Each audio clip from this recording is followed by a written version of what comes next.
मुद्दा यह है कि सरकार अरावली को विनष्ट करने के लिए मूड बना चुकी है, न्यायपालिका उसके साथ खड़ी हुई है कि 100 मीटर से कम ऊंची जितनी पहाड़ियां अरावली की उनको खत्म कर दिया जाएगा। अब जो अंधभक्त हैं, बेगानी शादी में अब्दुल्ला दीवाना, जो समर्थन कर रहे हैं कि सरकार जो कर रही है वो ठीक कर रही है, वो अरावली को ज्यादा नुकसान नहीं होगा क्योंकि 100 मीटर से कम ऊंची पहाड़ियां ही तो खत्म करनी है।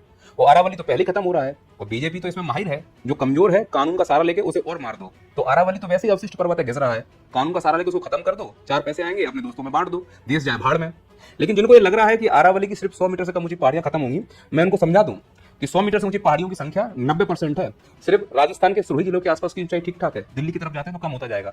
तो मान लो कि इस प्रकार से बिखरा हुआ है, छोटी छोटी पहाड़ियों को इस प्रकार से काट देंगे तो ये जो गैप आ रहा है ना, इस गैप के बाद अगर आप देखोगे, ये भी कहा गया है कि यदि दो पहाड़ियों के बीच में 500 मीटर से ज्यादा का गैप है तो वो पहाड़ियां अरावली में इंक्लूड नहीं मानी जाएंगी, कंक्लूड नहीं मानी जाएंगी, तो वो वैसे ही खत्म कर दी जाएंगी। कुल मिलाकर ये जो काम करने वाली है बीजेपी, 90% से ज्यादा अरावली जड़ से खत्म हो जाएगी। अब अगर खत्म हो रही है तो उसके क्या प्रभाव होंगे और हम इसको कैसे रोक सकते हैं, इन पर भी बात कर लेते हैं। तो प्रभाव में सबसे पहले देखते हैं कि अगर अरावली हट गई तो भौगोलिक क्या प्रभाव पड़ेंगे। याद रखना, ये जो प्रभाव होगा इसका सबसे ज्यादा नुकसान बीजेपी और उनके समर्थकों को होगा। आम जनता तो मरने के लिए हम लोग मर जाएंगे, हमें चिंता है बीजेपी की। पूछो कैसे?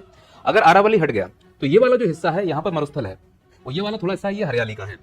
अरावली घटने से मरुस्थल का विस्तार इधर हरियाली की तरफ होगा और जब हरियाली की तरफ मरुस्थल आ जाएगा तो स्वाभाविक पानी नहीं रहेगा वहां पर, और पानी नहीं होगा तो कीचड़ नहीं होगा, वो कीचड़ नहीं होगा तो कमल नहीं खिल पाएगा।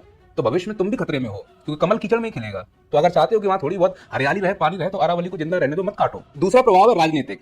देखो, यहाँ से शाखा जाती है अरब सागर की तो वो अड़ जाती है थोड़ी बहुत, हालांकि अरावली समानांतर है फिर भी रोक लेती है उसको। अगर अरावली पूरी तरह से हट गया तो ये शाखा सीधे उत्तराखंड में जाकर टकराएगी, वहां बादल फटेंगे, उसका पानी यमुना में जाएगा, यमुना का पानी दिल्ली में आएगा और दिल्ली में बाढ़ आएगी तो दिल्ली का इंटरनेशनल एयरपोर्ट डूब जाएगा। तो जो नेता चाहे जयशंकर हो, अमित शाह हो, राजनाथ हो, निर्मला सीतारमण हो, सोनिया गांधी हो, लालू प्रसाद यादव हो, अखिलेश यादव हो, अरविंद केजरीवाल हो, इनके लड़के जो विदेश में पढ़ रहे हैं, जब इंटरनेशनल एयरपोर्ट डूब ही जाएगा तो उड़ के कैसे जा पाएंगे? तो उनकी पढ़ाई खराब होगी, राजनीति नहीं कर पाएंगे। इसीलिए अगर आप चाहते हो कि बच्चे विदेश में पढ़ पाएं और यहाँ देश के प्रदूषण में ना मरे तो आप इस अरावली को यहाँ रहने दो। तो पक्ष के साथ साथ विपक्ष भी कहता हूं, जान लगा दो अरावली बचाने में। जैसे तुम्हारे बच्चे विदेश जाने से रह जाएंगे वो यहाँ दिल्ली के प्रदूषण में घुट घुट के मर जाएंगे।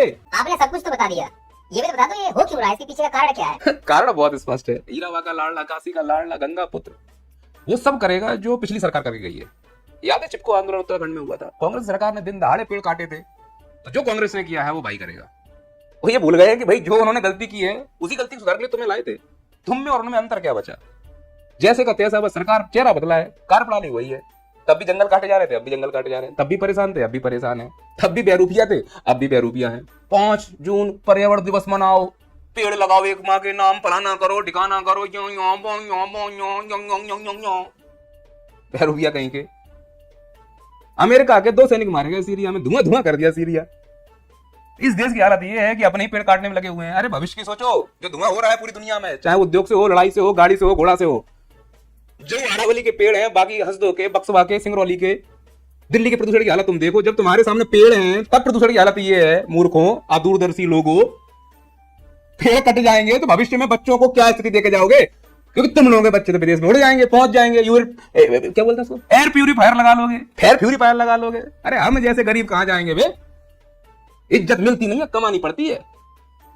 हर जगह पेड़ काट के जो घुसेड़ रहे हो ना, मैं इज्जत करता हूं पार्टी की, व्यक्ति की नहीं। ऐसे व्यक्ति की तो बिल्कुल नहीं जो अदूरदर्शी हो, ना जिसे देश की चिंता हो, ना जिसे अपने बच्चों के भविष्य की चिंता हो, खोखले भाषण देके चले आएंगे।